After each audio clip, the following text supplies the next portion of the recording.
Hey, bonjour mes élèves, c'est Madame Brown, and today I'm going to talk about conjugating regular ER verbs in French. This is the first of two videos. This is part one, just an introduction to conjugating these verbs. I'm Madame Brown, and here we go. Action. Verbs are words that explain actions or states of being. In this presentation, we'll look at French verbs that end with ER in the infinitive. What's a verb infinitive? A verb infinitive is the verb in its most basic unaltered form.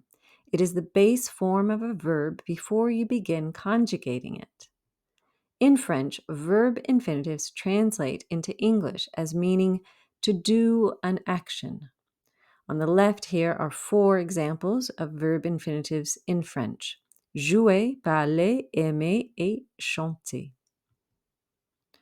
Jouer means to play, parler means to speak.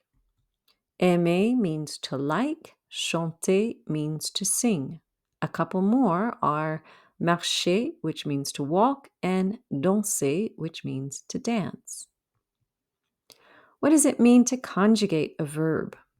To conjugate a verb means to change the verb in order to agree with the subject, so who is doing the action, and the tense, when the event takes place, albeit maybe the present, the past, or the future. For example, in English, we change the verb to eat in the following ways. I eat, he eats. We add an S. I ate, he ate. It's the same, but we changed the word eat into ate. And I have eaten, or he has eaten. Our helping verb has changed, and the word eat has changed to eaten. So the word eat changes depending on the subject, meaning who's doing the action, and the tense, which is when it occurred. So we have eats, ate, and eaten. Welcome to verb conjugations. In French, conjugating verbs can get a bit complicated. First, let's review the subject pronouns. Je. So this is the first person singular pronoun in French, and it translates to mean I in English. Tu, which is second person singular in an informal context. It means you, but because it's informal, it's used with friends, people your age, people you're familiar with or close to. Il, elle, and on. These are third person singular pronouns. Il means he, elle means she, and on means one. But nowadays, it also has come to mean we, as in you and I together. Nous, first person plural, which means we, as in you and I. However, it's kind of used more formally nowadays, and in casual talk, most people will still use on. Vous, second person plural, as in all of you or y'all, so you is a collective pronoun, but it also means you in a formal setting. So second person singular, like tu, but in a formal setting. So someone who's older than you, someone you don't know very well, or maybe you're speaking in a professional context with someone. And then we have our third person plural pronouns, il and elle. Now they do end with an S each, but the S is not pronounced. So il would refer to a masculine group, so all males. Elle would refer to a exclusively female group, so all females. But what do you do if you have a mixed group? You use il, I-L-S. Even if you had 100 women in a room, if there was one man in there, we use il with an S. Love it or hate it, it's just how it is. And both of these words mean they. Okay, so depending on the subject pronoun, the ending of your verb will change. So here are the subject pronouns on the left. Looking at the verb parler, which means to speak, you will drop the ER at the end of the infinitive and add a different ending depending on the subject pronoun.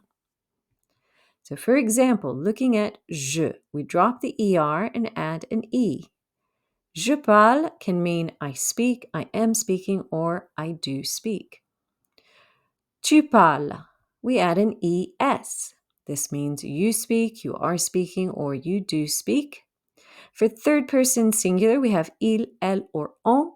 We drop the er and add just an e, like je. He speaks, she speaks, one speaks, or we speak. He is speaking, she is speaking, he does speak. For first person plural, we have nous. We drop the er and we add ons. Nous parlons, which can mean we speak, we are speaking, or we do speak. Notice that we don't say the s on parlons.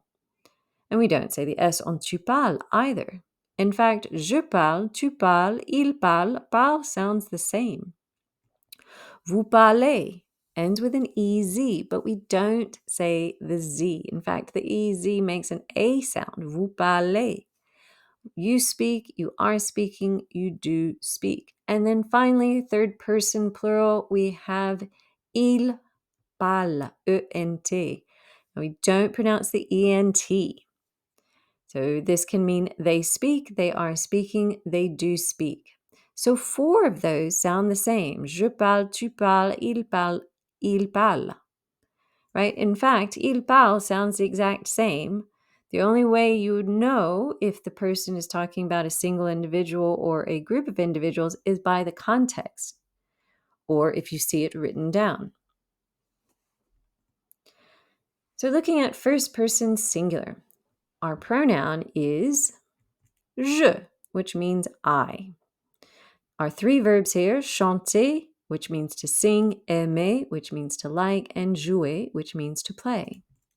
Je chante. We drop the er and add an e. Remember, this can mean I sing, I am singing, or I do sing. Je chante le dimanche. I sing on Sundays. Aimer, the verb to mean to like. J'aime.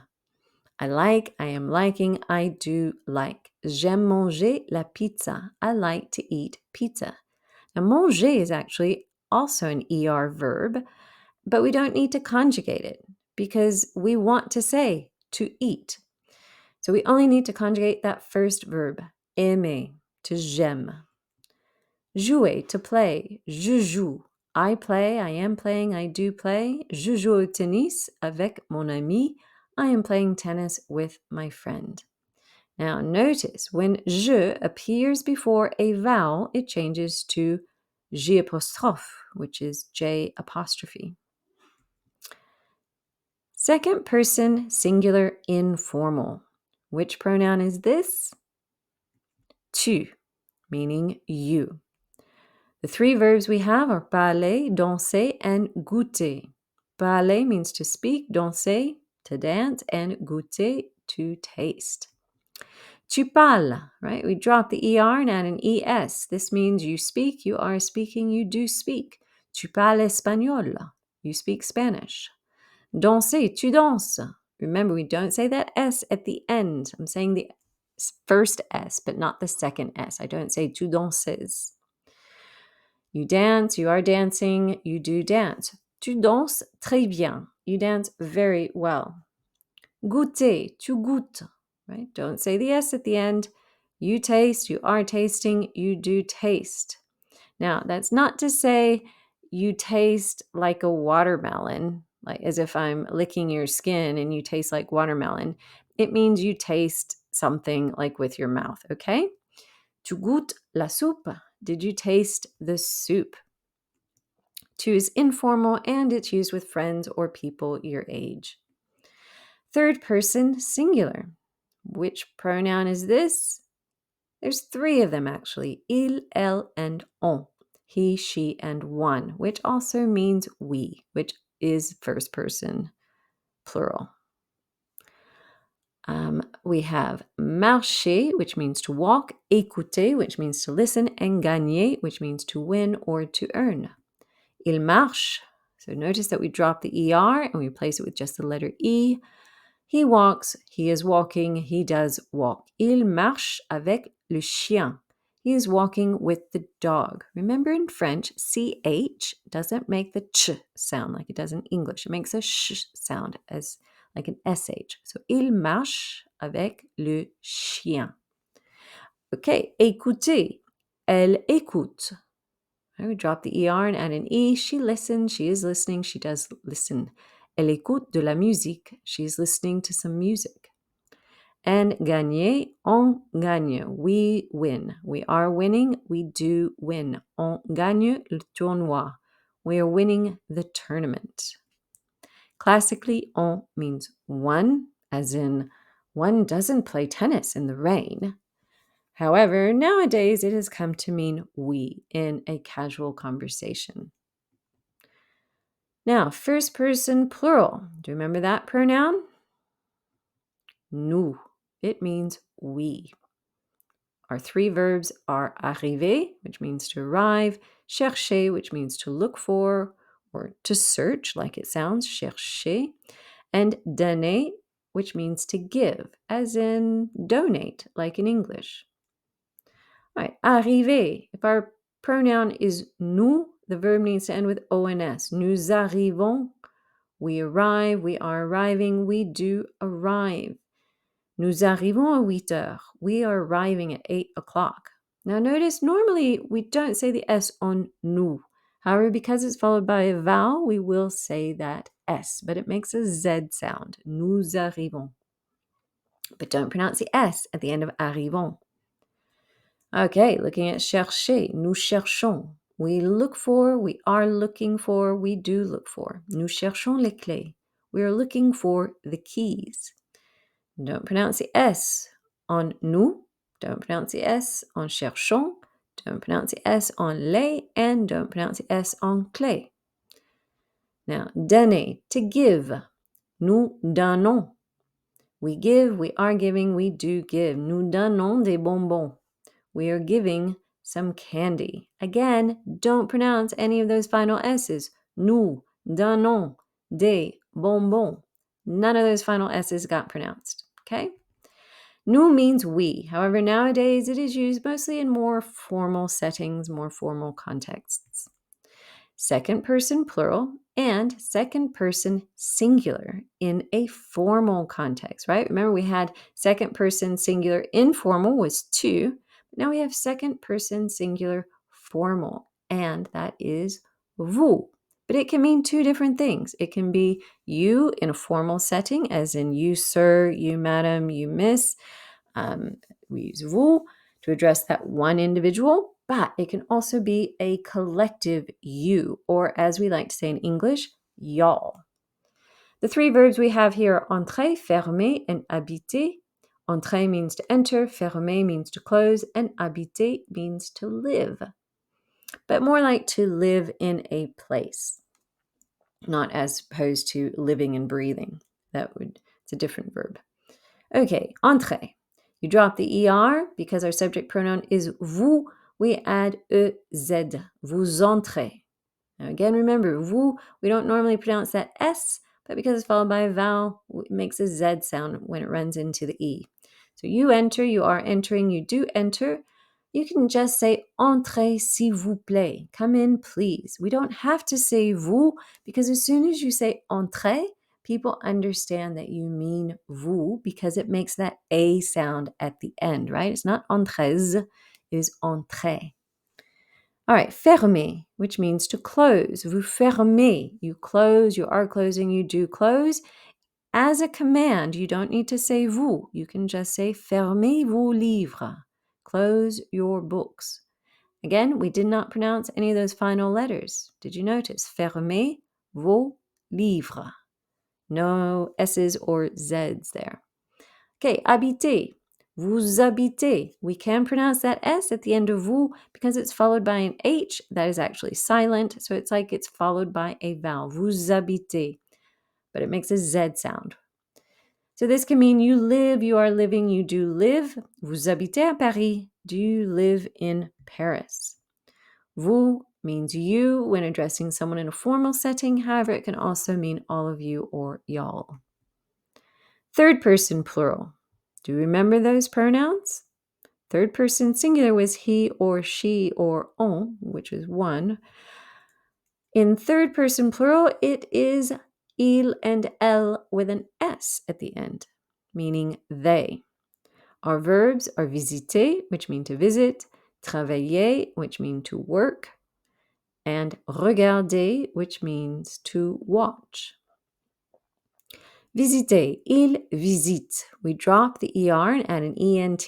They visit, they are visiting, they do visit. Ils visitent les musées. Right? Don't pronounce the ENT. It's very, very important.